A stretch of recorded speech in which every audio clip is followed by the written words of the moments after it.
Hi, Bruce. Can you hear us?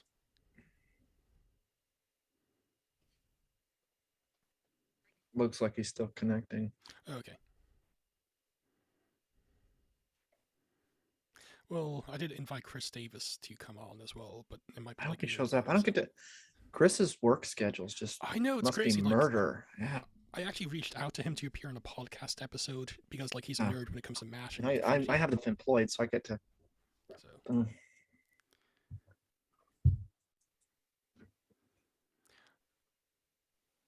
no, but that Powers debate was I listened to Powers positions, and the only reason I listened to it is so that I could understand the responses that were provided afterwards. But it was just simply I remind it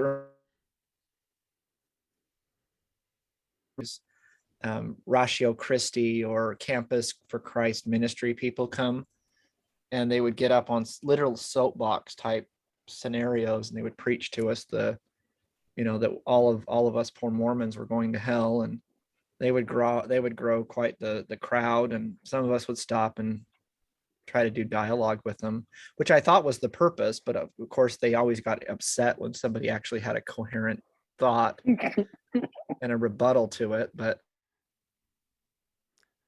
hi, Bruce.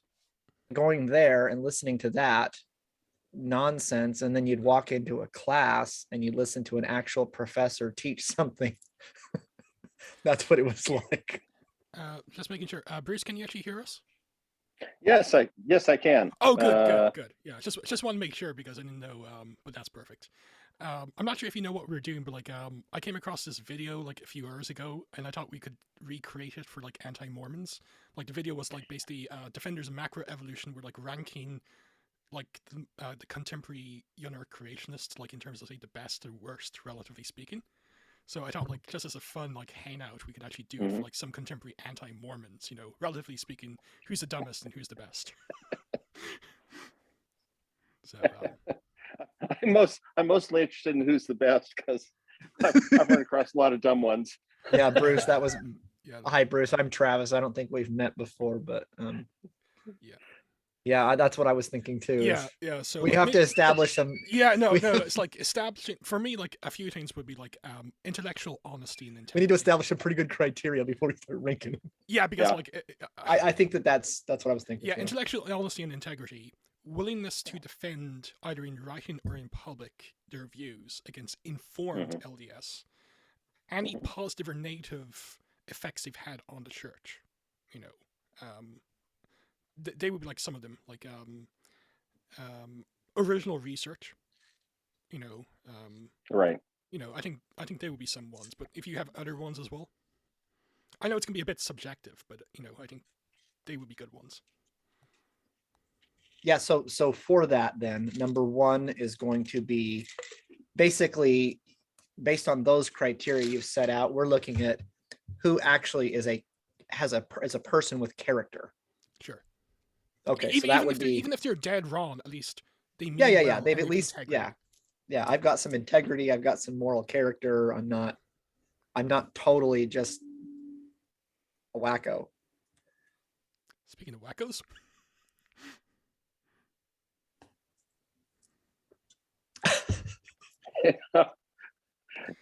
Yeah, pretty much. Yeah. Okay. That poor guy. Yeah, and that's the thing. I'm sure we've actually had some interactions with some of these people, So, yeah. Okay. So, okay. So, maybe we could start. Let's just gonna start. I don't think you know this guy, Bruce, and I'm jealous if that's the case. But Curtis, aka Jeremiah Body. Do you want to? You've had some interactions with him, Travis. So do you want to share the I'm glad you made your list. So I went back and forth with him. I'm not aware of anything he's written formally. So that's it.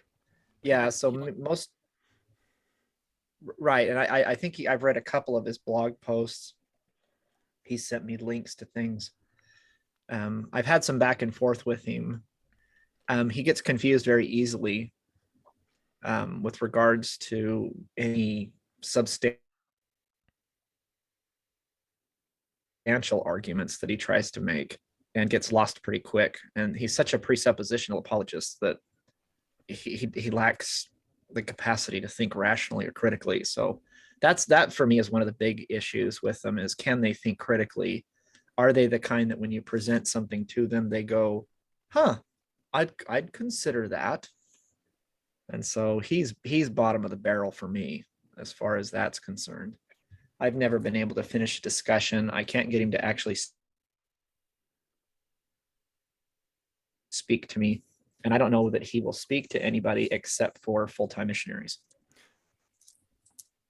Yeah, we've had some interactions. He once tried PMing me, and like he tried to refute not by scripture alone on his blog, which was embarrassing. He actually stated like Obadiah in the Old Testament in of itself is formally sufficient. Which, if you're familiar with what that means, it's you can actually prove all doctrines from Obadiah. But like, remember like that interaction we had like a few weeks ago where he had the debate with Michael, and I asked him about 1 John 2:1-2. Yeah, the one where he tried to debate Michael, and then you hammered him for probably 20 minutes on several reform. Yeah, you didn't see that, Bruce, but like he's a Calvinist, so I basically asked him, in your view. Yeah, enough said. But like in your view, when you're converted, your past and present, but also your future sins have been forgiven, and he said yes. So I asked 1 John 2:1-2, if that's the case, how come Jesus, for believers, is presented as a future propitiation for sin if their sins have already been propitiated, which they'll commit in the future? It doesn't make sense. And it kind of went over and over again. It's kind of like that SpongeBob SquarePants meme, you know the one I'm talking about, like where he just doesn't follow through with the logical conclusion. Yeah. So like, honestly, I got the impression, Robert, that he wasn't understanding what you were saying. I don't know that he was even comprehending the questions that you were asking him. Okay, which he should have. Yeah, he should have, because he's done a debate on transubstantiation with a Catholic. They were directly relevant to Reformed theology. Yeah, absolutely. So I don't know. In the scale, like say S would be like say special in a good way. No, not a special like Michael through an I. So like, and A would be like best, B, C, D. So like, I don't know. This is gonna sound mean. I'm pretty sure he has a learning disability. So like, that's why I'm not gonna give him an F. I say an E. But how would you rank him? With that in mind, I think that he, and I am pretty confident, for darkness, for a perceived intellectual deficiency that they can't control. Okay, so let's go with a midway point and say F. Yeah, I would probably squarely place him in the F category. Okay, because I want to start like by say two contrasts. Curtis, aka Jeremiah, and I'm not sure if you know who this fellow is. Pints, see if you know who he is. I don't. He's not familiar to me. Oh yeah, he wouldn't be. David Reich. He was actually David Bockovite's PhD supervisor. He's an ex-Mormon. Yeah, I'm not familiar with him. Yeah, he hasn't done a lot of publishing, but like of all like critics of the church, I think he's actually one of the best, because like he has an earned PhD in Hebrew Bible. He's actually done a lot of very good work, and his essay on the Isaiah variants in the Book of Mormon that was published in 2002 in American Apocrypha is perhaps the single best work against Book of Mormon historicity. You know, really? Yeah, it goes through like Hebrew and Greek textual variants. He interacts with Tretnas, and that's the thing. Like, he's like I would probably put him, because it's like comparatively speaking, probably like an A. Because he's not really anti-Mormon. He's an atheist, but like he's not really bitchy about the church. And whenever he interacts with the church, he always interacts with the best. He, for instance, his Isaiah variants paper, he didn't deal with like some kind of randomer on like say some kind of crappy book by Horizon Publishers or something like that. Right. He actually went with Tretnas, and as Bruce can say, like Tretnas was one of the best LDS scholars the church have ever produced. So yeah. So. I think that to me is what sets a lot of people, at least academic credentials, and they try to be consistent with the academic credentials that they've got. I don't think that either of those two fall into that category as you're describing, as far as but I actually prefer an atheist perspective to most things, because you don't have the presuppositional bias that's intrinsic with some theological position that they're trying to superimpose on an objective argument that they're making. So yeah, I think that sounds like an A to me. That might even be special. How are we qualifying special? Perhaps like I don't know. That's a good question. Perhaps like someone who we would actually say has made a positive contribution and shows like a lot of integrity. Let's kind of put him to an A, but like maybe we could circle back. If there's no one else here, and we Yeah, can just I don't know that your A category is going to give or your S. Yeah. Okay. Let's just say like let's just leave him at Category first, and we might go So, any thoughts yourself? Let's stick him in A for, but honestly, if he's written a quality paper on Isaiah and the Book of Mormon, Yeah, I've actually said it's like I think LDS apologists and scholars should be doing a better. Yeah, I'd love to job read on that this. actually. Yeah. But no, if he's done that kind of work, heck, anybody that can interact with the original languages and actually try to make some kind of salient point, I love reading those. I love reading somebody that's got an actual Any thoughts pointless yourself and bite David to it. Reich, Bruce? I'm not actually familiar with them by name. I remember the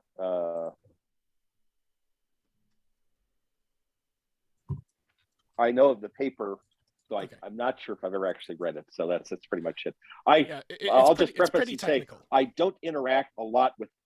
Yeah, I don't interact a lot with the anti-Mormon crowd. I mostly hear of them bubbling up from various bits and pieces that come in, which is one of the reasons I was intrigued to sit and listen here. There are some names I know. I'll be interested to see which ones we get to that I say, oh yeah. Well, you definitely know the Tylers and Vogel and. Oh yeah, Tam. Yeah, oh yeah. Yeah. We all know those. Yeah, actually. And oh, I'm sorry. Go ahead. I was just saying one of the things I have said on a number of occasions on the Interpreter Radio show. I'm pretty appalled at the lack of integrity and the lack of intellectual honesty of a lot of anti-Mormon critics, precisely because they tend to rehash old stuff and they never address, as you said, Robert, they never really address the actual scholarly Mormon apologetics. Yeah. Their goal is not to actually engage with those arguments. Their goal is, frankly, simply to mislead people and cause trouble. Yeah, and you'll notice like the only people who actually do moving on will be atheists here. Yeah, so that okay, so yeah. So I'm not sure if you can make out this fellow, Travis. That's Aaron Shafavaloff. Yeah. Yep. Good old A or Aaron S. I may nobody can pronounce his last name. I may hop off here for a second and switch over to my computer. Okay. I'm trying to do this on my iPhone. Okay. Phone. Heck no, man. Get on a computer. Little teeny tiny. You got to dig in for the full experience. Okay. Okay. Give me a minute here. Oh no, take your time. Okay. But okay, so Aaron, I've had interactions with him. He's one of the most deceptive human beings I ever met. He intentionally lies. Theologically, he's an idiot. And Aaron, if you ever hear this, I don't care. Now that's in like some of these people are not like say the brightest bulb, but at least they're not intentionally deceptive. Aaron is intentionally deceptive. He also has a very satanical theology. He doesn't like being called up on its implications, like the Anne Frank stuff. He's also a coward. We were scheduled to debate Sola Scriptura, but he chickened out, and then he lied through his teeth to Spencer March about that, a mutual friend of ours, and I have a blog post documenting that. Yeah, I say Outer Darkness. Well, and I mean, the only person I've ever seen him interact with is Kwaku, and I think that he did so under the understanding that Kwaku didn't know as much as Kwaku knows. Now, granted, I don't think that Kwaku pretends to any great scholarly accomplishments. Even but Kwaku admits like he's a comedian, you know. And, yeah, I mean, he's got a pretty grounded understanding of basic theology. I think that he understands LDS history relatively well. I don't think that he's 100% accurate on everything he says and does and presents his church theology and doctrine I think Aaron thought that he would out loud him. Like, I'll be more loud than you, and I'll be more expressive than you. Yeah, that was a tactic for the second debate where he was kicking this stand. But like, if you watch the first debate between Kwaku and Aaron, I will admit initially I thought Kwaku was making a mistake and he would not do well in a debate, but he actually trounced Aaron. You know. Mm-hmm. Oh yeah, I think in both debates. I don't. In the second debate though, I thought they were both dreadful. Mm-hmm. The second one emotional. I think that their arguments. Yeah, because like lacked Kwaku was any. basically like appealing to emotion, and you don't do that with like Calvinists. They have no emotion. They're worse than Vulcans. At least Vulcans have logic.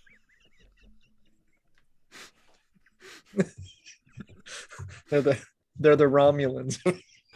you thought you were debating a Romulan, and you end up with a. Yeah. So, okay, well, I say Outer Darkness for Aaron. What about you, Travis? Yes, absolutely. Yeah, he's had no positive impact. He has no integrity. I mean, like we'll be discussing the Tanners next. He's the living embodiment of what I would call a dumpster fire. Yeah. No, and I'll tell you this: the only substantial impact, and I don't even know if it's original, and that's another criteria is, do they have a shtick that's original? So he's the one that came up with that God never lied or never sinned. God never sinned. So it's that whole idea of God was a man who was a sinner, and he's got this man on the street video that he attaches and appends to the argument to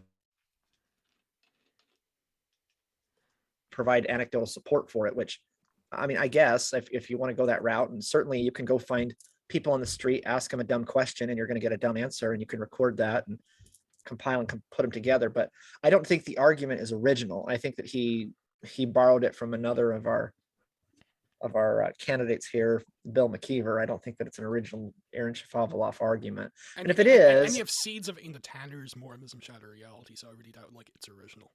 Yeah, I don't think it's an original argument. So basically, in fact, I think it substantially appears in the novel. He's parodying and expanding on crap. Yeah. So I think substantially the whole it appears in the novel Expositor, where you also have the earliest seeds of like what would later become Adam God claims as well. Right. Yeah. So, but yeah, and just on the whole, did God the Father sin in mortality? My answer is no. Travis, your answer is? My answer is no. And Bruce, I don't. Any thoughts? No. Okay, so there you go, Aaron. Tree informed LDS. I believe.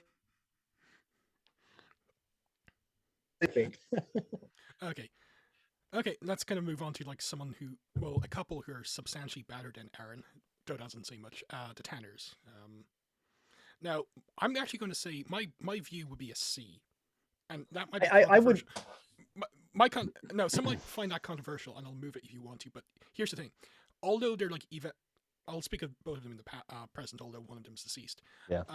Don't get me wrong; like they produce like a lot of anti-Mormon books. They're responsible for loads of people joining the church, leaving the church. I should say. So don't get me wrong, But if you're going to be ranking like comparatively speaking here, they've actually done some good stuff. For instance, they wrote books against Ed Decker and Bill Schnoebelen. Yeah. One of them. I think it was Gerald who actually sussed that Mark Hoffman was full of crap. Yep. And also, in the 50s and 60s, they actually would reproduce books the church was not reproducing until recently, like various diaries and journals. So they actually have had a positive impact, unlike most other anti-Mormons. Now, don't get me wrong, a lot of their arguments are crap, but I think comparatively speaking, they're better than, say, Aaron and Durbin and White. So I would give them, like, if we're gonna be like being relatively speaking here, I would say probably a C in comparison to. I think C is an appropriate. I might even go as high as B, because effectively I don't view their anti-Mormon arguments as being very well conceived. I see a lot of let's cut things out and put the ellipsis in with, I'll take the first line and then skip 9 pages and put another section stuff. So should that be more of a D than a B then? Well, so my issue with it is that as a point of practice, they effectively were printers. They ran a printing house and they reprinted stuff. And so they brought stuff out of the archives. They worked their way into church archives and were able to reproduce materials by whatever means they use to get access to those materials and reprint tone for what we see now with the church, basically disgorging all of the material with the Joseph Smith Papers projects and things.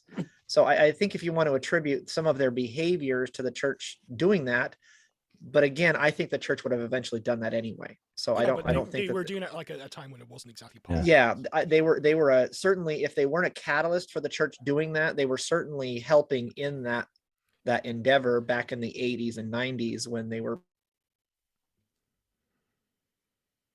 I mean, I got a lot of books that I was able to get access to that had been out of print, and we don't need a 1914 book that was written by some random person reprinted in 1986. So, but they were able to do that stuff. So yeah, and also like unlike a lot of other evangelicals here, they actually have attempted to interact with like scholarly critiques of their work. For instance, they did like a 2-volume Anti-Mormon Scholars where they attempted to respond to Aaron Norwood, John Tretnes, and Matthew Roper, who wrote like reviews of covering up the black hole in the Book of Mormon, and they tried even very lamely in those volumes to interact with, say, the Arabian Peninsula.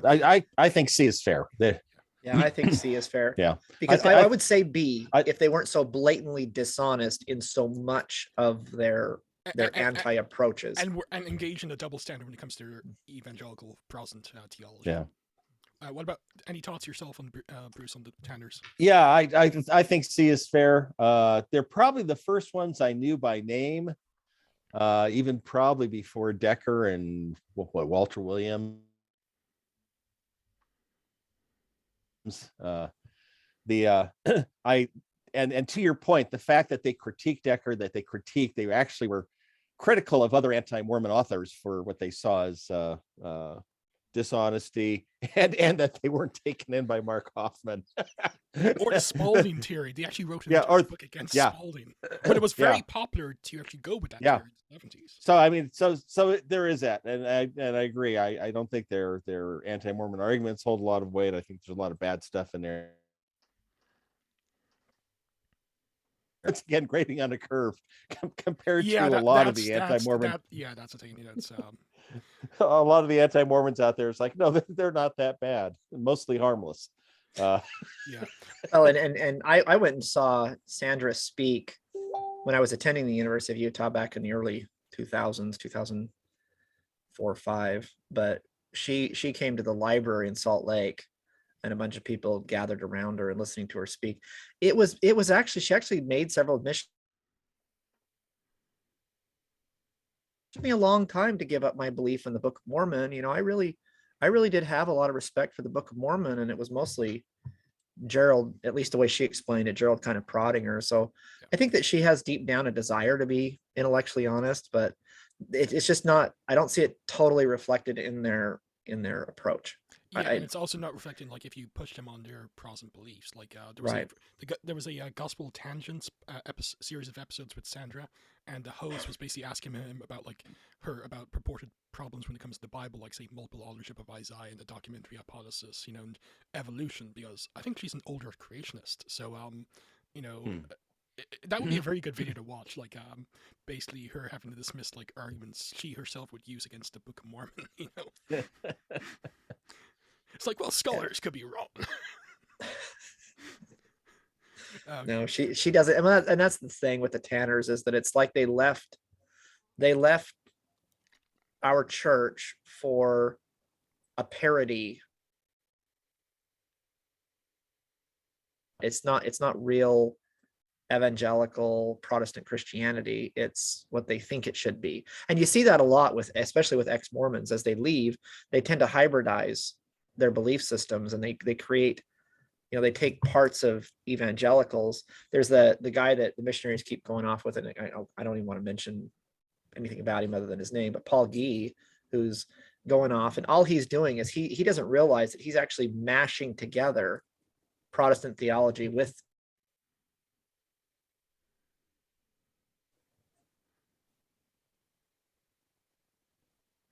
Okay, let's kind of move on to someone else. John DeLynn.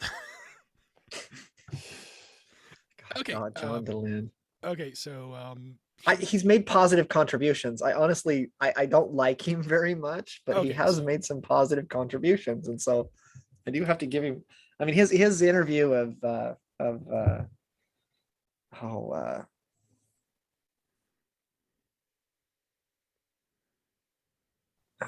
Stone Rolling.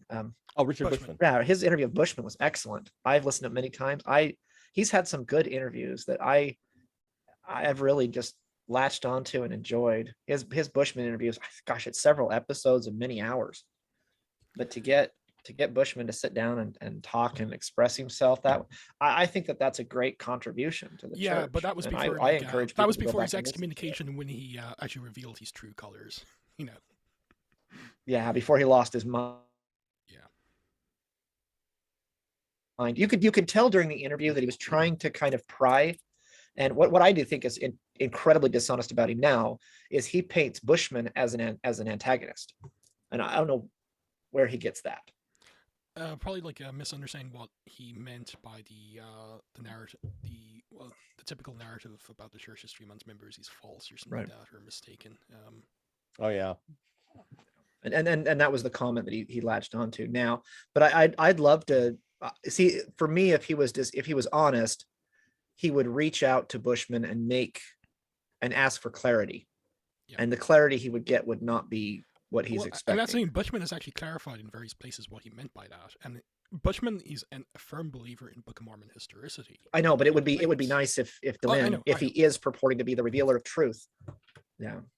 Yeah. Oh yeah. So, okay, but like I think we can all agree like he's really disingenuous and he's a hack, and he himself is not that really bright. So yeah, see, I would say D. Okay, Bruce. He's below the Tanners. He's a bit skeezy too. Yeah.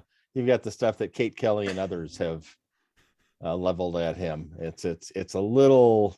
Believe all women except Kate Kelly and anyone who claims anything against Dylan. Yes. Which I laughed for weeks. About that. Anyway,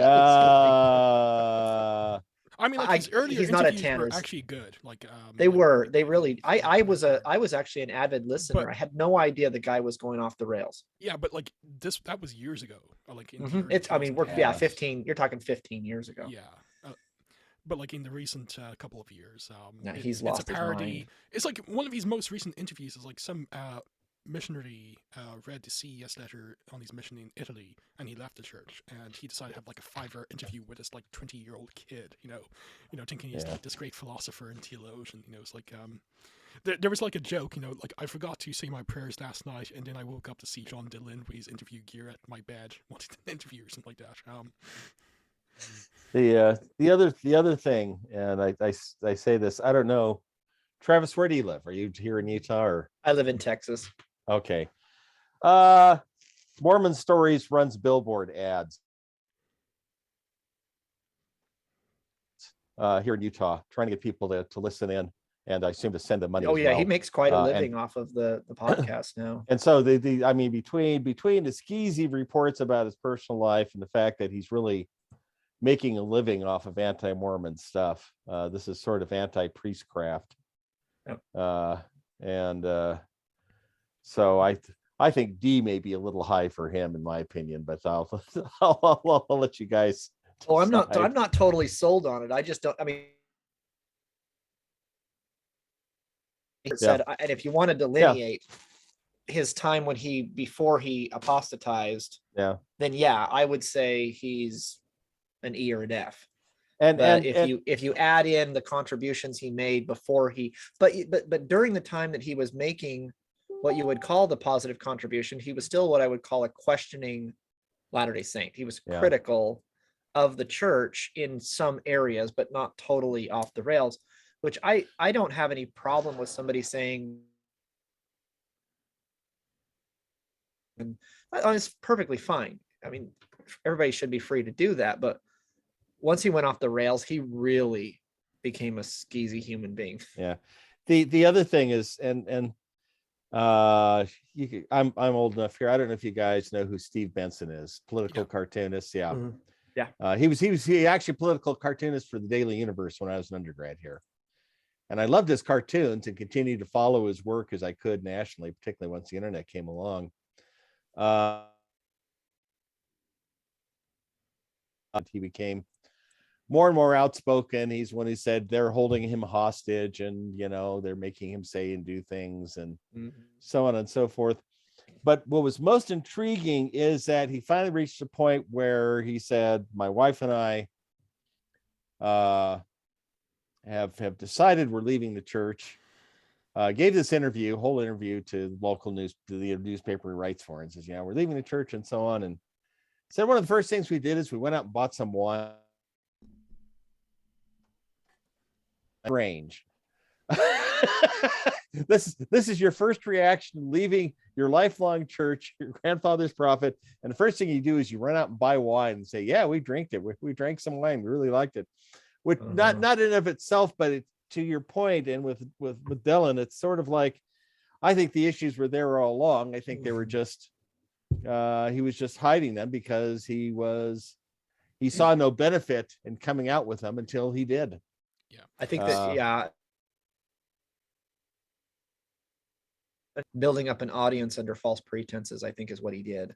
Yeah. Okay, he led a large group out of the church. So that's where I'm torn. So if we're going to make a cut line of at some point in his podcast and say, here's, you know, quasi decent Dylan, or here's evil Dylan, or as you're explaining, Bruce, he's all been evil all time. It's not evil. I think he's just operating under false pretenses because he was able to do more if he'd I'm not sure at what point he basically lost his faith. I think that they have to establish their bona fides in order to get people to follow him by saying, I mean, said that typical shtick of, I was a high priest, and I was I was an elder in a Mormon church. I was in a Mormon church. My favorite is one of them wrote, he says, I was a worthy temple Mormon. Yes. It's like, okay, along with, you know, how many other millions of, you know, I was the president. Yes. Okay, so like, and yes, I do laugh whenever I see stuff like that. Yeah, so my vote is like E. Like, you might say, like, you know, when he had like the good interviews with the Givens and stuff like that, like maybe C material, but like now he's like Utter Darkness F. So like maybe as a balance for his whole I would career, say, But I'll go with that. I think that's a good split the baby. And here's the thing, like, he's not an idiot. Like, he does have an earned PhD. So like, no, I don't think that he's intellectually stupid. I think he's intellectually that's the thing. Like, unfortunately, like, yeah, it's a pro. It means he's not stupid. But at the same time, it's a con. It means it's intentional. You know. Yeah. Yep. Okay. Yeah, I have a harder time with smart people who act like that than I do with, you know, like a body, Curtis Body, who probably can't help himself. Okay. Just because we were dealing with Dylan, we'll deal with this fellow as well. Jeremy Reynolds of the CES letter fame. Oh, I struggle with. I don't see it. Well, Bruce, you already any positive. There's nothing positive about Jeremy at all. I think it's all been dishonesty and deception. I actually don't know Jeremy's history and background. He's been writing the CES letter Hobby Horse for 9 years. For a long time, and refuses to engage in any of the informed critique of it. He just keeps flogging it out there. And again, this is someone who I think's entire purpose is to get people out of the church. Yeah. For whatever jollies he gets from that. Well, his livelihood is actually now on the CS letter, so of course. Basically either gone agnostic or atheist. You know, that seemed like and that's it's. Oh, go ahead, Travis. No, you're fine. Oh, I actually think he's worse than Dylan, because at least Dylan's smart, even if he's intentionally deceptive. Reynolds is one, an idiot, and also I think there's deliberate deception here. And also, like, I actually recently reread the CES letter, and like, he said, like, you know, when he was a believe in Latter-day Saint until the age of 31, he read like hundreds of books, and I actually marked that in red, saying, okay, this is perhaps the biggest piece of BS in the entire letter. There's no way, when he was like a believing Latter-day Saint, in light of how ignorant he was, he actually read even a few dozen books in his life. Maybe he meant pages. Sentences. Words. I've read hundreds of words. Most of about them the were church. oh, Christopher is here. Yes. So many. Oh, good.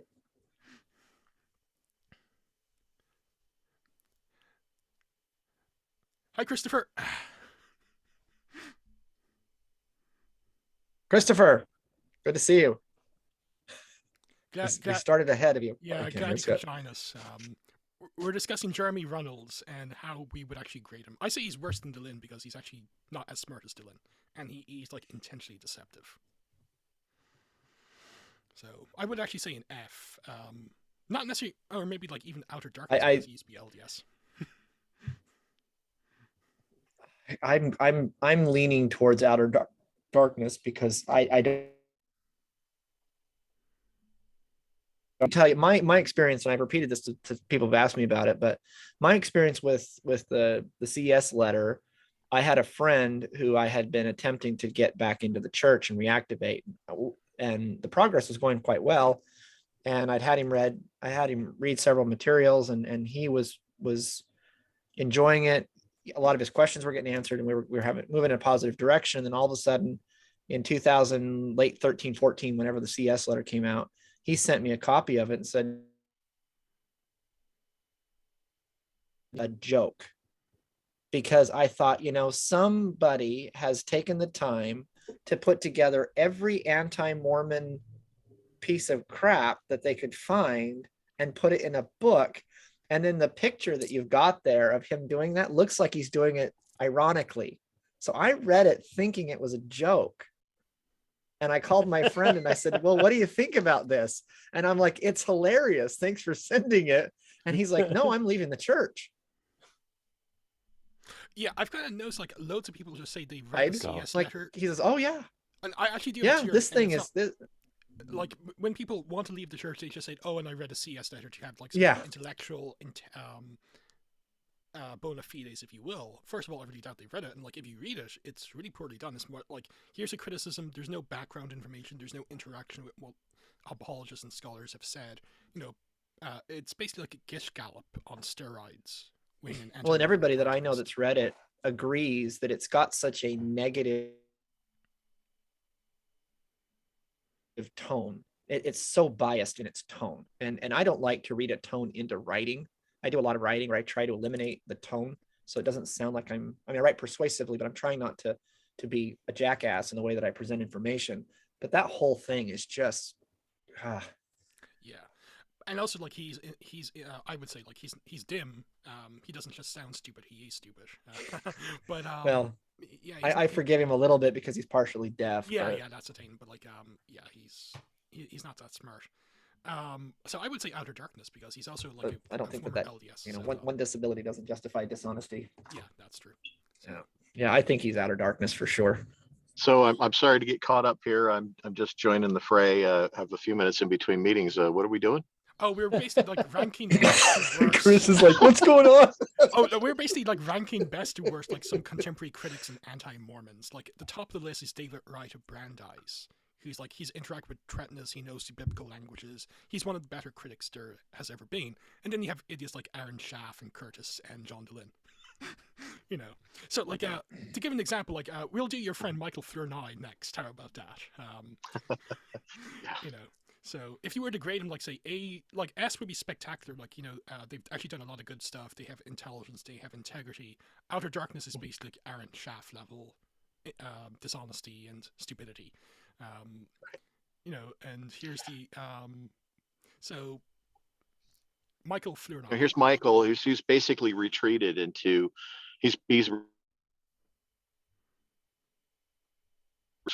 and he's pandering to a lot of his he's out for some attaboys from his from people that can throw him his likes. That's basically like this fellow called Fred Anson.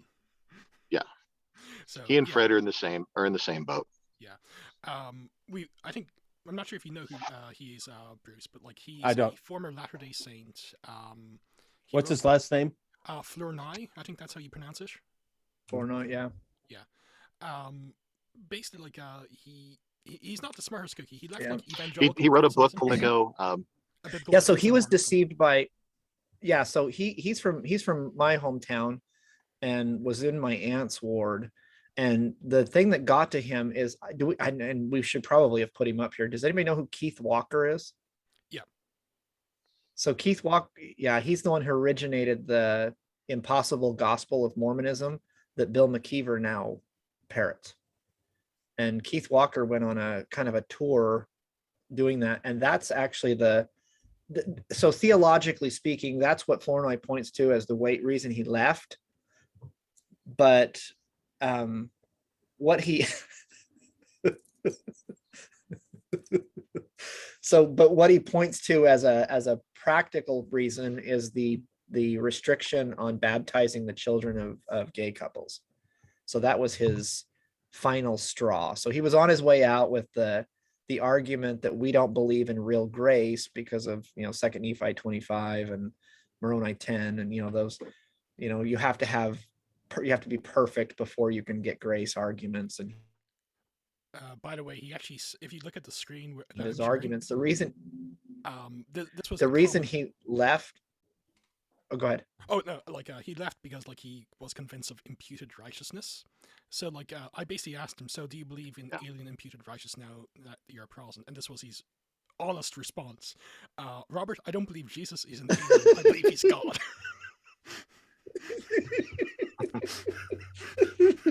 So he doesn't. He doesn't understand the material. He doesn't understand the dialogue. No, because so for those who may not know, the historical claim one of his imputed righteousness, that's the phrase being used since the time of Luther. So it's not extraterrestrial, it just means external to the person. Tell me you don't know theology without saying you don't know theology.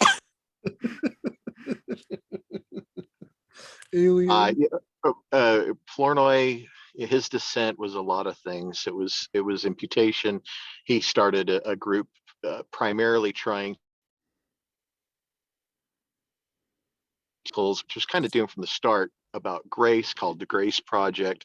But what his goal was during that period was not really to find any common ground, was to basically say to the LDS, see, here's where you have it wrong. You need to come over here. There really wasn't any kind of compromise at all with Flournoy about this. And you could kind of see that then he started having problems with praise to the man. He wrote a letter, an open-ended letter to Salt Lake saying you need to get rid of this. So he really started showing the signs of that. I'll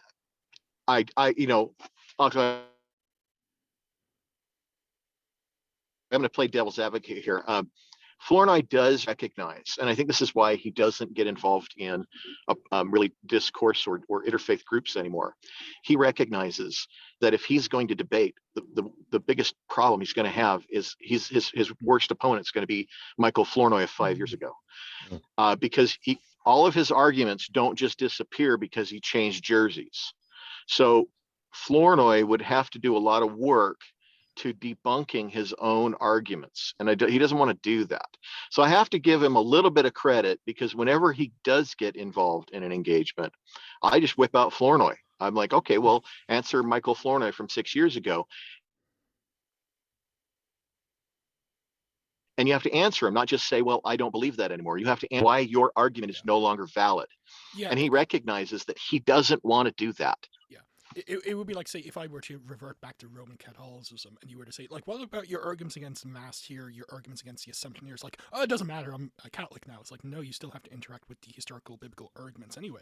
They don't disappear. Right. The same when it comes to and just his inconsistency, I think that he intended on being some kind of a writer who contributed from a religious perspective to something, and then found that the pathway to doing that was longer than he was willing to do. Dropped out of school and thought, hey,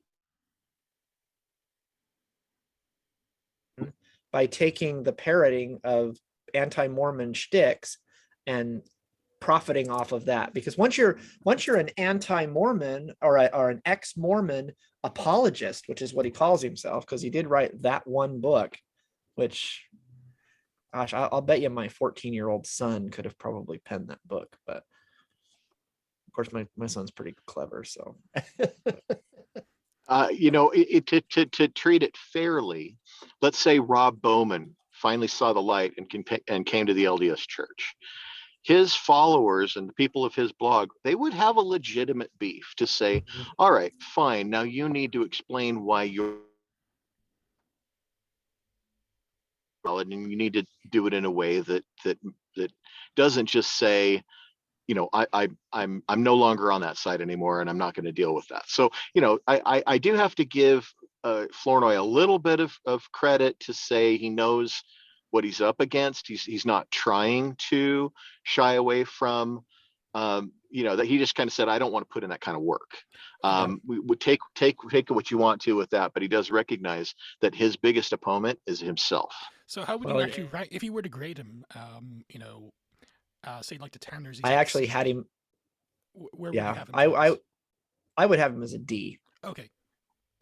Somewhere in the middle there, because he recognizes his problems. Okay. He's not like a Curtis Body who absolutely, if he can't see it, it doesn't exist. Well, Body's at F. Just because I'm convinced the guy actually has a learning disability, so I'm trying to balance. But yeah. And I don't know that Flournoy doesn't either. So I've yeah. Okay, well, let's because I know you can be in a better rush, Chris. Rob Bowman. Flournoy. By the way, if you can't actually see this is like a small picture, but like living proof of Calvinism, total depravity. Okay, so Bruce, I'm not sure if you know who Rob Bowman is, and if you don't, I'm again really jealous of you. Listen, Robert, it's Dr. Robert. Yes, Dr. Robert Maria Bowman. For someone who's actually not an idiot, like he does act like one. Myself and Chris has destried him on the Temple of Solomon argument, and he refuses to accept that. He just basically says, I'm very mean and a horrible person, and apparently that. Whether that's true or not, that's enough of a apologetic against his deception. But Chris, do you, for those who may not know who Rob Bowman is, maybe Bruce doesn't, want to give like a TLD or version of like who he is and why he is scum? So Rob is a little bit. He's more well read than some. He has done some work. Research. He can be, to the uninitiated, he can be a little bit of a formidable opponent to people. He is, however, he is not. He lacks integrity. Yeah. If you catch it, as Robert's my witness. If you catch him in a concession, he's not going to things like Temple of Solomon. We've had some rounds about polygamy, and in conversations, I've got probably what anybody else reading it would probably say Robert Bowman saying, okay, I concede this, or I understand you've got a valid argument here. However, he won't go back to his blog, or he won't go anywhere else and correct anything that incited the discussion, because this is usually about Rob Bowman wrote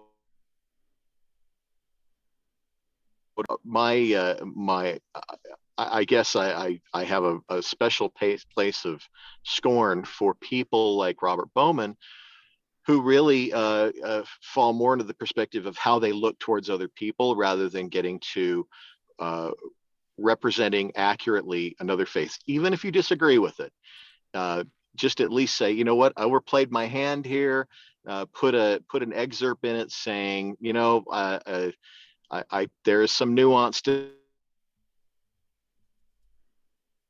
the people from his own background and faith persuasion that have said the same thing we have, and he won't change anything. So that's really my disdain for Robert Bowman, is that at the end of the day, he's cruising for likes and for attaboys, and really not interested in integrity and accurately correcting things that he's gotten wrong. And I know I've ranted for a second, so Oh I'm just no, going to it's stop fine. now.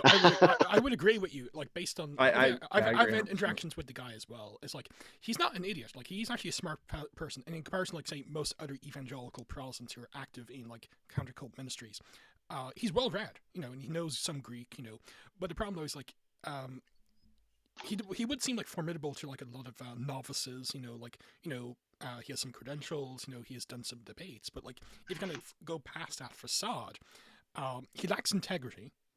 Although he, to his credit, has tried to interact with LDS scholarship, it's often a joke once you kind of get past the foundational level. He's unable to correct himself. Even when he does privately say, okay, you have a good point here, like when his concession to you about the Temple of Solomon. It may not be like a genuine Hebraism, you know, but at the same time, yeah, you know, the Amos 9 stuff, you know, the Sokoto David and stuff like that, you know, kind of shows it's not necessarily an anachronism, you know.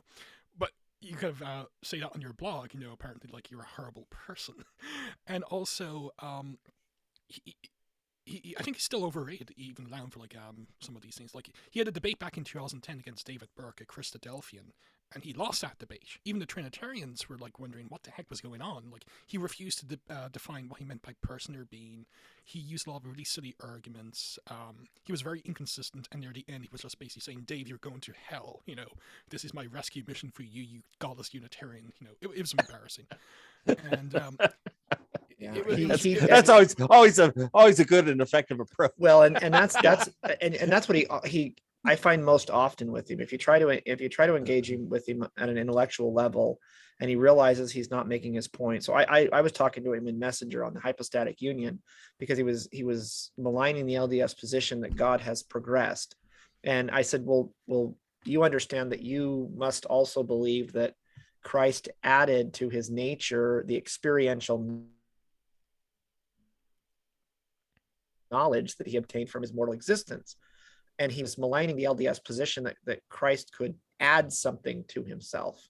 And he admitted that he could, but then said, but he can't.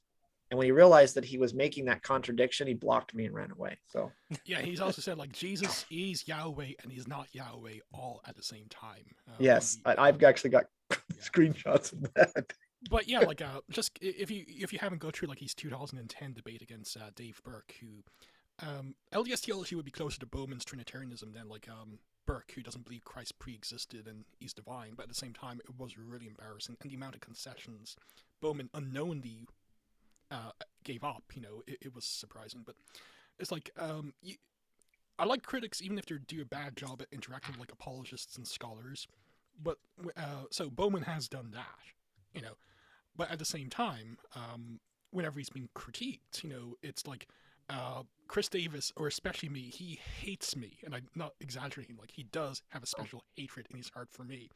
I'm just he even basically I think he edited this out of his blog, but he basically said, "I hate all Protestants, especially evangelical Protestants or Reformed Protestants," on his blog. You know, if I were to say the same thing about him, it's like he'd be in an uproar about it. You know, so I don't know. If we're going to say Thorneye is a D, I'd say Bowman, balancing, like, say, he's an intelligent guy, he's well read, but, like, he's also an intellectual hack. Yep. You know, it's kind of the paradox. You know, then again, he's a defender of Trinitarianism, so, I But don't he's know. made no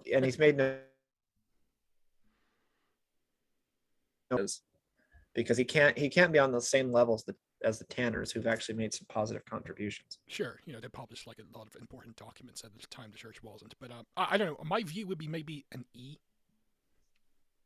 Yeah. Okay. Yeah, I mean, I would say Delin, if you want to equate him with Delin. I think that works for me. Although, to be fair, to be fair, just in case anyone watches this, I'm sure Bowman's character as a person is much cleaner than Dylan. Yeah, over knowledge any day. I mean, I will be happy. I'm sure I'll be happy to take somebody who maybe it can recognize, hey, you know, that's at least an answer. I don't agree with it, but it's at least an answer, rather than somebody who is trying to weaponize knowledge like Bowman. And that's what I get the impression of with Bowman is it's all about an agenda. It's all about weaponizing things. And that's not a good faith discussion. Okay. Now, well, I had at least the one that I understand, and his analysis of Matthew 5-7 and the similar material found in 3rd Nephi was just dreadful. Yeah, it's bad. And Okay. why, if you're getting a degree in biblical studies, are you writing an anti-Mormon attack piece? I couldn't understand how that ever got Again, approved. to impute to him like a level of authority amongst his evangelical peers. But like, well, we kind of discussed Bowman. Let's discuss this wonderful intelligent specimen of a human being, Anson. Fred W. Anson. Yeah. I'm sorry, who is this? Oh, Fred Anson. He's the puppet master for Flournoy. Yeah. Okay, Chris, Beggar's bread. Yeah. My first engagement with Anson was just so disappointing because I didn't know who he was. I'm like, I don't know who you are. We were talking about right what and I guess he probably took insult at that just in and of itself, that I didn't think he was some sort of authority. Anyway, we were going back and forth about diversity in the current at the time general authority body, and then for whatever reason the discussion went to why he had such a bone to pick with then President Packer. And I just said, so what's your problem with President Packer? And he says, well, it's and then he said, well, I'm going to IM you a link, and then you'll be able to link to like 141 masturbation jokes. And I was like, who are you? So and I'm Chris, like, sorry, Chris, but I'm not sure if you can see the picture I'm sharing. Yeah, I'm looking at it. This is Fred Anson, who portrays himself as a Mormon studies scholar, not knowing like about a year or so ago that there was an 1840 edition of the Book of Mormon. Yeah. Didn't know about the editions that were printed after. So that was my intro to Anson. Was just he kind of I asked him a very simple question, and I guess he just got tired of me and just sent me masturbation humor. And then I know you know what, I won't let it go. I won't. So usually when I come across him, I'll usually wait until he says something about piety and how righteousness is the fruit of being saved. And then I talk about then I'll just say, hey, well, tell me all about this link you sent me, Fred, because I'm trying to wrap my brain around that one. So yeah, I have nothing but disdain for Fred Anson. I know he's related to of a human being. I know he's related. I know that they, love him, and I God bless him for doing that. Yeah. So. Yeah. No. Yeah, he's related to he's a David. David. But yeah. But if David, if you ever watch this, you have a patience of a saint dealing with him. But no, Anson. Yes. Anson, unlike Bowman, he's not smart. He has an over-exaggerated view of himself. Like, he portrays himself as this Mormon studies scholar, and the only thing he's ever published outside these little crappy beggar all integrity blog is like a really crappy essay in the book Johnson edited a few years ago, trying to evangelize Mormons. It's the same book where I had like that lengthy discussion and review of imputed righteousness. But he portrays himself, he actually calls himself a Mormon studies scholar, so apparently like being on the Mormon Historians Facebook group imputes you like this level of authority that's unreal. He doesn't engage meaningfully with LDS apologists, and again, like as with Rob Bowman, he has a special place in his heart of hatred for me. But also, don't you get a PhD once you've been on social media for? Oh yeah. Don't you get a PhD once you've been on social media long enough? I thought that's what I've been doing. Yeah, about the only other one About the only other one I want to talk about, because I do have to apologize. I have to go to my next Oh, meeting. no, I've go got ahead. about 4 minutes, but please do something about the Wilders on this. Put them pretty. Lately they are just the most frustrating people in the world to me. I've had it up to here with how Lynn Wilder is so. I'm not a scholar and I don't speak as a scholar. I'm just a guy who likes to read. But I get irritated when people who know better try and use their authority as Lynn is a scholar. I don't know, what was she? She's not a biblical scholar. She's an EDD. Yeah. Yeah. And But you know, she's trading off every interview I've ever heard, she just says, I was a Book of Mormon doctorate, and from a scholarly perspective, she says it all. Yeah, no, I don't actually have her on the list, but all the no. time. I'm like, yeah, and it's just not true. You got special ed at BYU, and it people that do have scholarship, I think they should be the most insulted by that, because it's trading off of false credentials that she doesn't have, and then she says things that she knows aren't true just because it'll sell books. And I mean, if there's a outer darkness level, then I'm all about that one. And the same with her coward of a son, Micah, who refuses to debate. He's been challenged to debate me a few times, and he won't. I even emailed him a few times saying, I'll even take the positive and I'll defend Babylon's regeneration, because he dumps on it in his recent book, but no. They have their little quarter they want to earn their money in. But no. Hey, thanks for letting me join you guys for a few minutes. No, great. And hopefully we can actually have you on the podcast to discuss Infinity sometime. So I'd love that. Thanks, guys. It's great to see all of you again. All right, we'll see you, Christopher. Hopefully I'll see you in Utah soon as well. So absolutely. Okay, so Fred Anson, I would say Outer Darkness. So yeah, absolutely. Yeah. The guy is a hack. Yeah. Okay, this guy just Rob Rittner, the Egyptologist. I am not familiar with him. Okay, well, he appeared in he passed away a few months ago, but he was basically I think he was an atheist, but he was an Egyptologist. He and Guy knew each other and didn't exactly like one another, and he wrote a lot of some articles and appeared on Dylan's podcast a few months before he died, going through say the church's essay on the Book of Abraham and stuff like that. So it was a long podcast. What he did, 11 hours or something like that.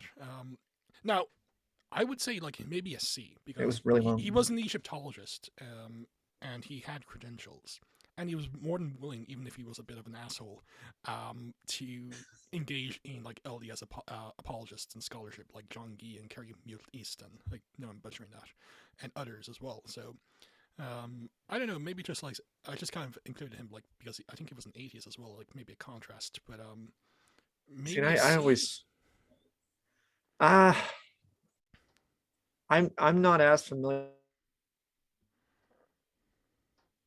with it other than the podcast. I'm just not familiar with him. Okay. So I watched his arguments in the podcast and thought, okay, that's your opinion. Yeah, it's he's nothing like David Reich. There's not in David Reich that would indicate the guy's a bit of a douche, but Rittner was, and it comes out in the essay. But at the same time, he was credentialed. It was funny, although he's critical of the Book of Abraham, his scholarship outside the Book of Abraham actually supports various aspects of the Book of Abraham, like human sacrifice and stuff like that. So, Stephen Smoot in his recent beatdown of Dan Vogel's book on the Book of Abraham actually references. I would say C. I think that sounds reasonable. No, he's positively contributed to Book of Abraham studies without wanting to know he's positively contributed to Book of Abraham studies. Oops. so funny yeah. Funny how they unintentionally furthered the work of the Lord. Yeah. Yeah, we have two more atheists or naturalists basically, but Dan Vogel and Brent Metcalf. I think so. Let's start with Vogel. I'll say some things in favor of Vogel first. If anybody gets a B, Early Mormon documents, I probably would. Yeah. I would say a B as well, because although a number of his arguments are not that good. For instance, he keeps parroting Joseph's early theology was modalism, the secret combinations are anti-Masonry. A lot of the whole 19th century naturalistic explanations you hear. At the 10 same plates. time, yeah, 10 plates. Oh, geez, that's nonsense. Yeah. There Oh, were yeah. plates. Yeah. There were plates. Yeah. They were plates, but like, They were angels, made of that's tin. bunk. I'm sorry. Yeah, I actually And group he's Those done genuine morons. scholarship. Those So, yeah, idiots in the 19th century couldn't discern tin. If or we were just looking gold. at his own arguments, I would say like maybe a D. They're that bad. But at the same time, he's Yeah. actually done some positive contributions to Mormon Yeah. studies. It's like his 5-volume early Mormon document series. It's gonna be a bit dated now, like they say the Joseph Smith papers, but it's still absolutely phenomenal. It's really informative, and a lot of work Yeah. went into that. It's like he's not like say an anti-Mormon villain, even if he's like good friends with Dylan. And he actually tries. I think he's just in- disaffected. Yeah, and he actually has tried to interact with, say, Kevin Christensen and other the other people who have critiqued his work. And it's not like, say, he's ignorant of, like, say, contemporary LDS scholarship on various aspects. He tries to, even if his arguments are crap, like his essay on the witnesses to the Book of Mormon, basically group hallucination and stuff like that. Oh yeah. Oh yeah, those theories. Everything except the kitchen sink, because I think Yeah. in part because he's a naturalist, so he can't entertain anything to do with the supernatural. So he has engaged in all types of mental masturbation on that. But at the same time, like, I think he's Yeah. actually sincere, and he's actually done some good stuff. And also, he's actually critiqued the Spalding theory because, like, in 2005, like, second edition of the Spalding Enigma came out, and he went on the Dr. Shades' Mormon discussion forum and basically eviscerated one of the authors who was there, like, showing, no, the Book of Mormon's not the original manuscript. It's not like a text that was copied from a pre-existing manuscript. It's actually a dictated text. Skousen is correct. All these errors are like dictation mistakes, which would happen if someone was reading from a translation to a scribe. They're not copyist No. mistakes. And like unfortunately, it's no longer online. I think I may have saved it somewhere, but like, he's more than willing to call out crappy arguments against Mormonism if and when he sees it. So I would say a B. Yeah, I always Yeah. appreciate somebody who's willing to stop and say, hey, this far and no further, because I'm not going to let you advance something that's completely factually absurd. Yeah. And to that extent, I mean, it's not intellectually dishonest if you start from a premise that there is no supernatural. It's simply going to condition the rest of it. Gold plates from angels. Like, why not? If angels are real, can't they bring you gold plates? Well, But what's that's your starting point. It's what makes everything else difficult. As I wrote elsewhere, it's like people trying to come up with a theory of the solar system with the assumption that everything revolves around the Earth. And you get these epicycles on epicycles and special pleadings and so on. And the problem is your foundational premise is wrong. Robertson Genesis triggered somewhere. But I think, yeah, it's Yeah, what happens with Vogel. I would say, relatively speaking, he's a B in comparison. Like, if the Tanners Yeah, is a C, yeah. I would say he's better than the Tanners. Yeah. Oh yeah, I think so. And I would say, like, Metcalf, who's like a very good buddy of his, is either a B or a C. I don't think he's done as much positive contributions to Mormon studies as like Vogel with the early Mormon document set.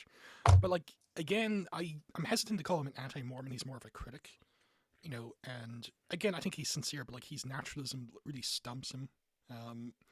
And for a very good example of that, like the late Bill Hamblin, he actually had a very good review of Metcalf's essay from Dialogue just when New Approaches came out, like showing like his methodology and his naturalistic assumptions result in like a lot of nonsense. Yeah. But I would say like Vogel's a B. I don't think Metcalf has had much as positive contributions to Mormon studies, but he's no anti-LDS villain like, say, No. the Tanners. He's not a hack. He's just No, he's a smart guy. But He's I think Dunning-Kruger at times comes in because he has no theological training. And that shows at times when he tries to like. Yeah, and that just goes on what Bruce was saying. With if you start off with a certain presupposition, then obviously it's going to flavor everything you say. That's why I like a lot of the critical and historical perspectives of the biblical texts from agnostic scholars, because they'll start off with Jesus had to have had a mortal father, which that's fine. You don't believe in any kind of conception through Mary, and that's fine. And so obviously you can somebody who believes that in the divinity of Christ, but at least they're not doing so dishonestly. So I Yeah, at least if they kind of show their cards at the start, like say, I'm a naturalist, so I don't believe in, say, the virginal Yeah. conception, or I don't believe in angels and gold plate, so this Yeah. is how It takes- I'll be. Yeah, it takes two to tango, so somebody tangoed. Yeah. I don't have any problem with those arguments. okay. The next, there's four, but like they're very closely related to one another. Those are hard right there, Robert. Yeah. You've saved the most difficult. Okay, well, whatever grade we give James But go- White, we'll have to give a lower Now, grade granted, to I think that Durbin. in So terms James of White, Yeah. you know, he's hard. I should ask, like, Bruce, are you familiar with James White? No, how do you spell his last name? Oh, White. White. You Oh, spell White. it- Just He's Well, he's the his first Protestant name is James. Doctor. His second. From a non, he basically runs Alpha and Omega Ministries. Like, he had a radio debate with Hamblin and Peterson back in '93, and he lost that. And okay, I'll say some things in favor of White. As difficult, if it's going to be very difficult to say. Okay. He's very informed about Calvinism. You know, he's a hardcore Calvinist. You know, he's a Reformed Baptist. So I've actually learned a lot about Reformed theology listening to his debates and stuff like that. So I've read The Potter's Freedom and The God Who Justifies. So he knows his stuff when it comes to, say, defending his theology. And he's a very good debater. And that's all I can say. Like, he is a... He's a technical debater. I don't think that. Yeah. My vote would be like a D. But, you know, he doesn't have a... Have you seen his debate with Bart Ehrman? Oh, yeah, and Ehrman mopped the floor with him. Dunning-Kruger comes into fact. Like, he thinks he knows a lot when he doesn't keep up with apologetics and scholarship. Not just on Mormonism, but like even Roman Catholicism. He's basically a toady for William Webster and others as well. So I don't know. Well, that was one of the funny admissions that he made during his review of the debate, that he said, well, I'm lost now on what Mormonism is, because he views something that is a product of the church releasing copious amounts of materials and the Latter-day Saints actually reading those materials, which didn't happen in the early 1980s. He views that as a change in doctrine or something. Yeah. Like, when really what's happened LDS is Latter-day about the different accounts of the first vision means Mormons. Yeah, we understand more. Yeah, we're just objective, and we're saying, yeah, you know, we've adjusted our perspectives accordingly, and he views that as a change in doctrine. Yeah, no, he doesn't keep up. Like, say, I really doubt he's read anything about say, Blake Gosler or anything like that. Also, like, he and Durbin, who we'll be discussing momentarily, tried to review my refutation of Durbin, and it was atrociously bad. And his review of the recent Sola Scriptura debate with Hansen and Hayden Carroll is basically it was dreadful as well. Basically, the argument was, of course, early Christians believe in Sola Scriptura because early Christians believe the Bible was inspired. That's a good term. Yeah. Well, yeah, those dang Mormons just don't understand that the Bible's inspired. Yeah, as if that's and that means it's the whole complete word of God. My vote is D, because like he does have some good qualities. Like, he's a very good talker, he's a very good debater. He knows about Well, and he's friends with Alma Allred. They seem to have a friendly relationship. Go figure. So I think he must be a decent person. I don't know that. I've heard things to the contrary, but that's different. So I don't know. I say I'm maybe a D. Well, I have more respect for James White than Rob Bowman. Oh yeah, I have no respect. I have very little, if any, respect for Rob Bowman, because I think that Rob Bowman just touts academic credentials and acts like that's gonna, like, you saw the post that I did in the thread that you announced this, where he comes in and he says, I'm an intellectual biblical scholar, and if you're looking for somebody to tangle with, you know, beware. And then 5 minutes later, I expect the moderator. I expect the moderator to take you guys to task. Yeah, just speaking of Bowman, whenever like Alan Hansen has ever destroyed him, which was many times, like a family member dies, so Bowman has to leave. I think his mom has died at least 3 times as a result of Alan Hansen. Okay, D for White, and because of that, like, because Jeff Durbin of Apologia Church is basically a James White toady, I say White's the original, and yeah, so definitely a lower grade.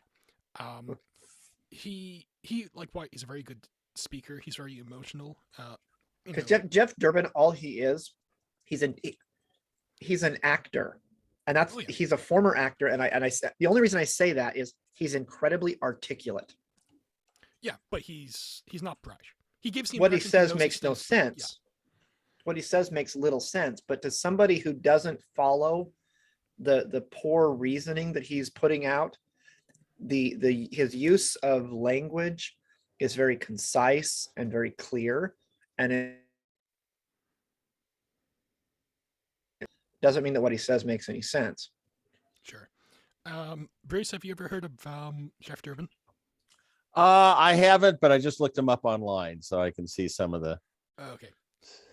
Well, Yeah, you have to look at the what is it called? What is his original video called, Robert? Oh, the Gospel for Mormons, and I wrote It's like 8 minutes, Bruce. Yeah. You gotta check that out. Yeah, what I will, happened is I like it's popular, so I reviewed it back in September of I think 2016, reviewing Jeff Durbin on Mormonism, and a few months later, White and Durbin actually had this kind of a dividing line episode where they tried to review it, and it's a joke. It's basically like this guy clearly doesn't know Hebrew because he disagrees with us. That's basically their argument. Yeah, it's a joke. Well, the whole presentation is and a lot of what Jeff does is they're emotional appeals. Yeah. He uses a very articulate manner of speaking for a scripted statement, and then he pleads to emotion. When he does also to Jehovah's Witnesses. And he's got a couple of videos online where he interacts with Jehovah's Witnesses. He went and found a couple of random people leaving a Kingdom Hall who, again, most people in any faith don't really know the nuts and bolts of their own theology. And then he sits and presents it in such a way that they get lost in the argument, and then they like start nodding their head. I'm a former Episcopalian, and I just would seem and ambush parishioners and say, let me tell you, do you know this about Episcopalianism? Did you know Cranmer said this? Yes. Anyway, I just sort of am staggered by these people who get their jollies with anti-Mormonism, and particularly as you said, it's one thing to do scholarly debates and talk to guys like you two. It's another thing to say, oh yeah, I'm going to go try and ambush some regular members and give them reasons to doubt their faith and have them leave their church. Yeah, it's crazy. Okay, so Durbin. Anybody that approaches the LDS missionaries and says, I want to talk to you about whatever, and the LDS missionary, who's an 18 or 19-year-old kid, says, hey, you seem like an older guy with more knowledge and experience. Why don't you talk to my more experienced older friend?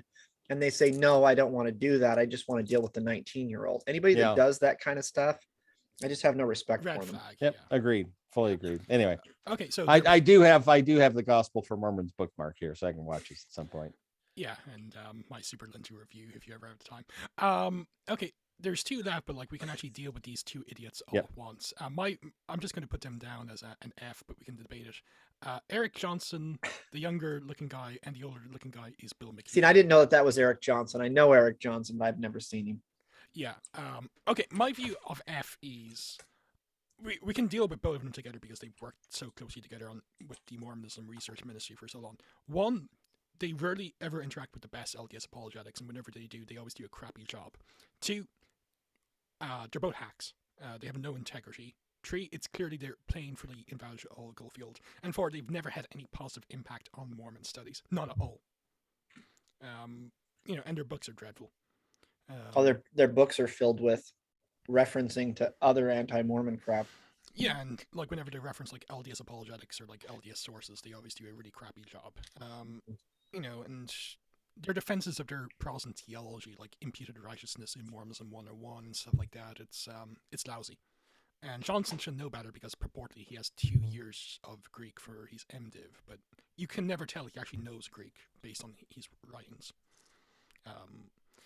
McKeever has once tried to. He's actually done 2 debates. One, a radio debate against Daniel Peterson, and although it's no longer available, the general agreement amongst even Protestants was McKeever got destroyed.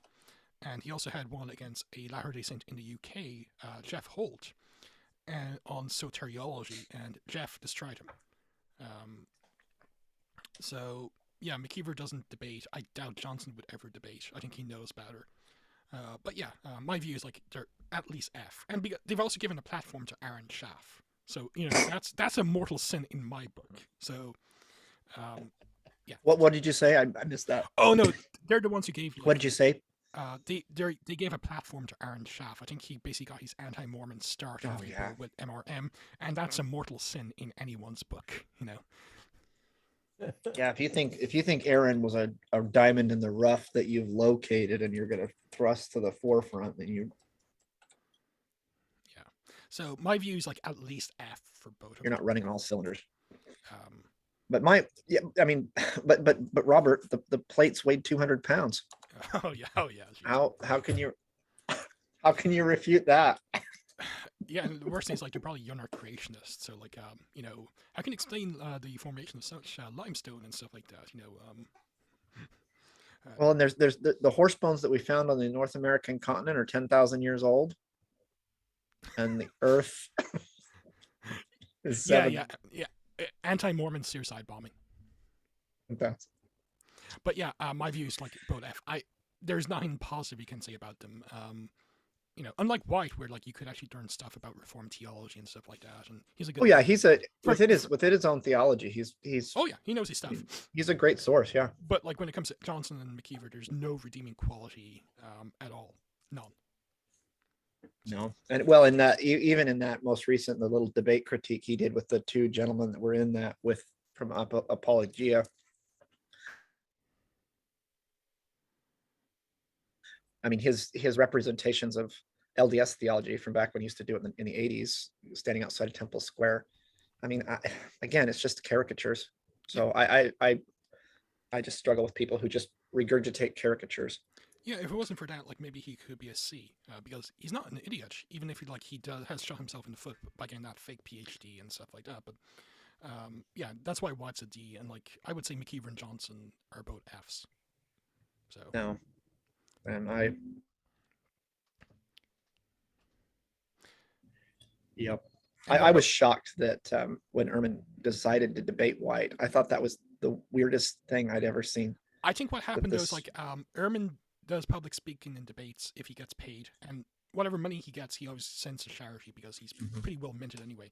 So yeah, his books are so well selling. Why, yeah. I've got 3 of them, I think, 4. Yeah. and as per your earlier comment, I like Brent Ehrman because you know where he's coming from right off the bat.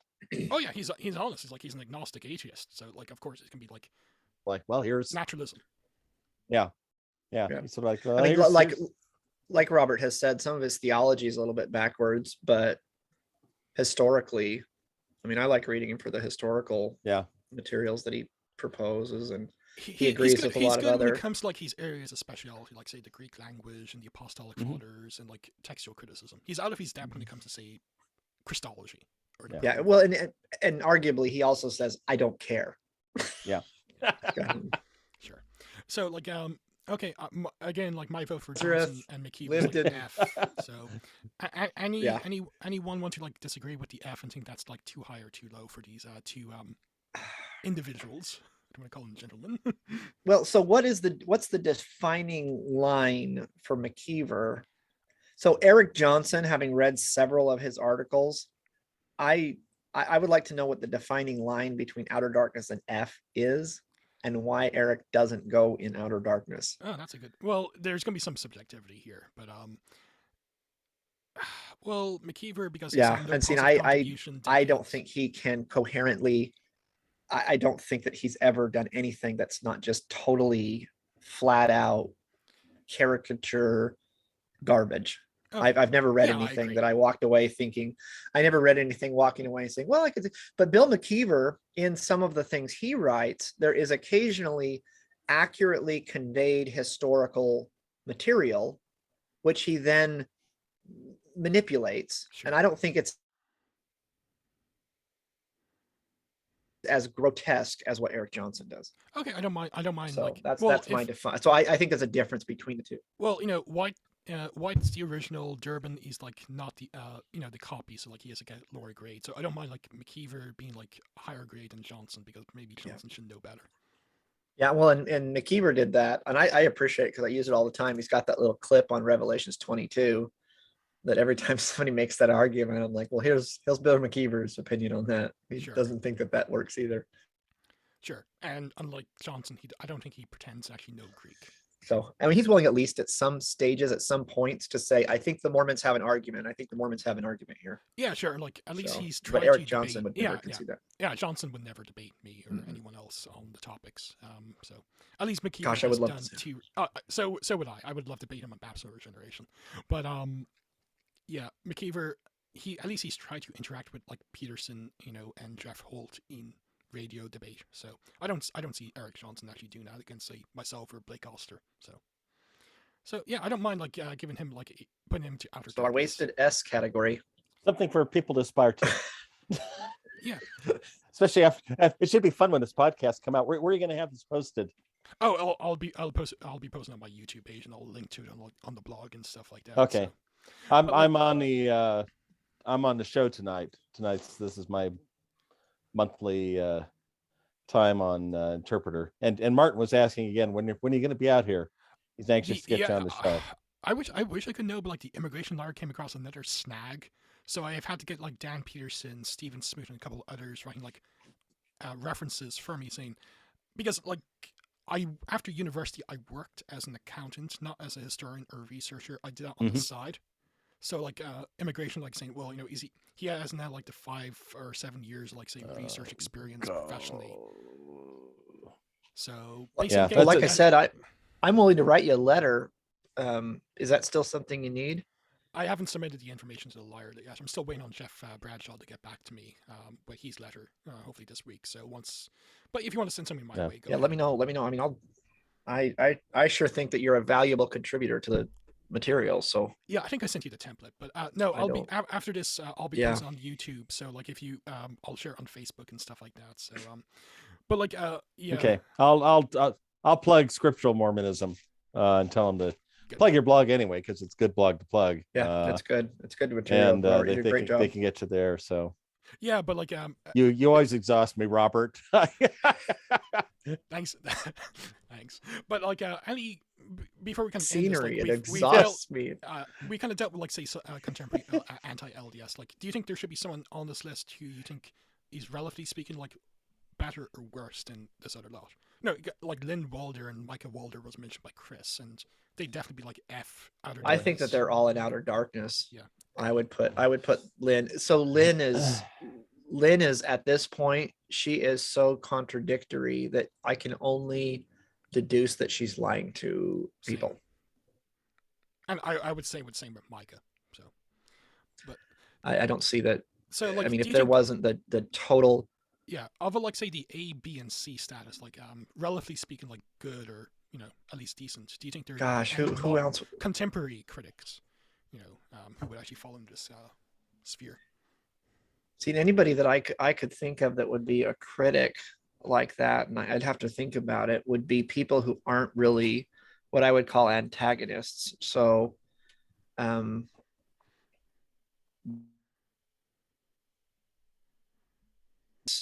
generically, without really much impetus to malign or anything. So they'll mention them in books and things, but they don't really say anything. So like Reza Aslan, for example, I wouldn't consider him an anti-Mormon, but he's got some material he's put out on Latter-day Saints that's I don't think it's favorable or disfavorable, but it does misrepresent some of our beliefs. But I just don't think that he just did any research on it. He's not trying to hurt anybody. So I think people like that might be an A or B. I have a very low view of Aslan. I think he's a hack, but that your mileage will differ. But yeah. No, I don't have a really high view of him either. But yeah, I'm just saying that somebody like that who's opining on material. See, that's what I'm saying is a lot of scholars will opine on materials they just don't care about. He's not one that really is concerned himself with what he views as a very small group of people who believe certain things.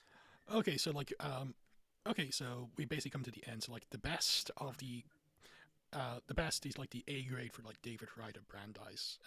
He hasn't done a lot of stuff like, but whenever he has, at least he's interacted with like say the best, like Pretness and others. Then you have Dan Vogel, largely because of the 5-volume Early Mormon document series and these wonderful beatdown of the Spalding theory like a decade plus ago. And the fact that like he does try, even if he's flawed, to keep up, like say, Book of Abraham, Book of Mormon, early LDS stuff, and you have to give him credit for that. Then you have like the Tanners because of their publishing in the 50s and 60s, like old LDS books, like the Key to the Science of Theology by Pratt, various diaries. Retner because, as douchey as he was, at least he was like a PhD in Egyptology, and he probably loads this even now, wherever he is, and I don't think he's in the nice place. That he gave so much ammunition in these non-LDS related screeds, his books and monographs and stuff like that for Eutychus and Guy to use, and Smoot to use in favor of the Book of Abraham. Then you have Metcalf, and then you have, relatively speaking, like just the worst, like Fleur Nye, Bowman, McKeever, Johnson, Anson, and Aaron Schaff. So yeah, I think this is like a fairly. Anyone want to disagree with any of the rankings we have, or like want to rethink things, or do you think this is like pretty good? Yeah, I think that most fall into those that we haven't mentioned fall into the F or Outer Darkness category. Yeah, like so Ed the Wilders. Decker, and Ed Decker, he's a classic, and Walter Martin, who died in like '89. So and Hanegraaff, and all the Kingdom of the Cults group. Funny enough, like Hanegraaff now is like hated by most of his former supporters because he became Eastern Orthodox. And funny enough, like I'm always ostracized from them. Yeah, so like he now believes in Mary's perpetual virginity, although he wrote articles against that, like in some of his books and stuff like that. So really try to see like his work in recent years in Eastern Orthodoxy to see like how he's actually justified his previous opposition to those beliefs. But that's a different matter. Yeah, but Hanegraaff is now like persona non gratia. But yeah, okay. Well, I want to thank you guys for like coming on. Thank you so much, Robert. Yeah. I know this is kind of like random, but when I saw that video from like thrilled to be on. I thought this was I learned like a whole new set of names here. Oh, good. Bruce, just think of all the reading you can now do. Yeah, that'll fill you full of anger. I joined the church at age 14 in San Diego, summer before I started high school, and my freshman year, and we had maybe a dozen to 15 Latter-day Saints in my whole high school. Back in the 60s, campus crusade stuff. And right off the bat, I have well-meaning friends who are starting to hand me anti-Mormon literature. And I look at this and say, well, this is interesting. They're talking about Joseph Smith and people on the moon and various things like this. And that's literally what got me into church history. Said, well, I know the church is true, so I need to start reading. And started digging into, I read comprehensive history and Joseph Smith's history of the church in high school, and read Talmage and so on.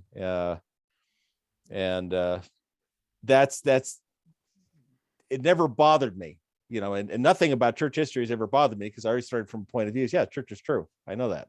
I got that as an unmistakable testimony when I joined. But I've always been a bit appalled at how shoddy most anti-Mormon stuff is, which is why I was interested in here, because it's kind of like, guys, I appreciate that you have a different starting premises and so on and so forth. But for crying out loud, at least read the source material and represent it accurately. Yeah, and just like to mind, like maybe one or two of the better critics come to mind now, like Craig Blomberg, who's like an evangelical New Testament scholar. He did the book with Robinson, How Wide the Divide, in '97. Yep. So I might probably give like maybe a C or a B because he's sincere and he's not like say a douche. And also Paul Owen and Carl Mosser, who did the New Mormon Challenge with him.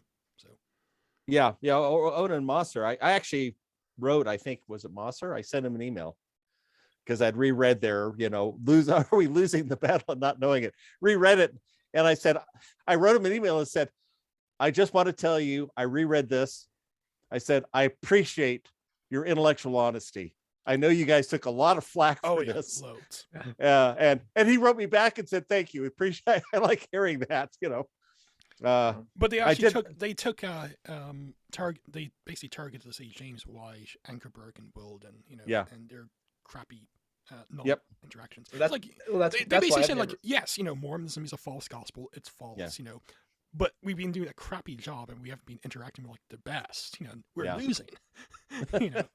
Well, and that's why that's why I have a hard time with a lot of it, and I've never really struggled with the anti-Mormon materials as I've read them. Is that if you have to misrepresent everything about a faith in order to get people to not believe in it, then there's something wrong with what you're doing and your intentions. Because what are you trying to substitute? So I had a discussion a little while ago with some missionaries. I started off with, I'm going to teach you, I'm going to bring you to the true Jesus. And I said, okay. And he says, I'm going to start off with some quotes about Joseph Smith. And I thought, okay, well, I know what Joseph Smith said. So why don't you start off with what the true Jesus is and tell me what that is? And he says, well, no, I have to give you what you believe first. Well, I know what I Yes. I want to hear about the true Jesus. And you often see this in like a lot of works as well. They assume, even if you, let's just say for the sake of argument, even if they could prove Mormonism to be false, that does not mean ipso facto they're correct. Right. You know, it's like, it would be like me if I were to debate a Protestant on sola scriptura, and I would say, well, as we, you know, if sola scriptura is false, ipso facto Joseph Smith's a prophet of God. That would be stupid. Yeah. You know, and if I read a book and the whole thing is, you know, polygamy and money digging and that's all it is, and at the very end it says, and if you want to be saved, read this prayer, and that's the extent of their that's basically like Charles Larson in his book on the Book of Abraham. It's like, okay, you know, Book of Abraham is bunk, and then like maybe 1 or 2 pages on the biblical gospel, and just say this prayer at the end, you know, and send a little card saying, I accepted Jesus after reading this book to the Institute of Religious Research. You know? It's pathetic. Jack Chick, modern day Jack Chick. Yeah, totally. So, well, at least Jack Chick had he knew how to do good cartoons. You know. Anyway. Okay. Well, okay, gentlemen, gentlemen. This has been an honor. Yeah, I'll post this up. Hang out with both of you, and like I said, I'll plug you on the show tonight. Nice meeting you, Bruce. You guys take care. See you. Bye. Take care. Yeah.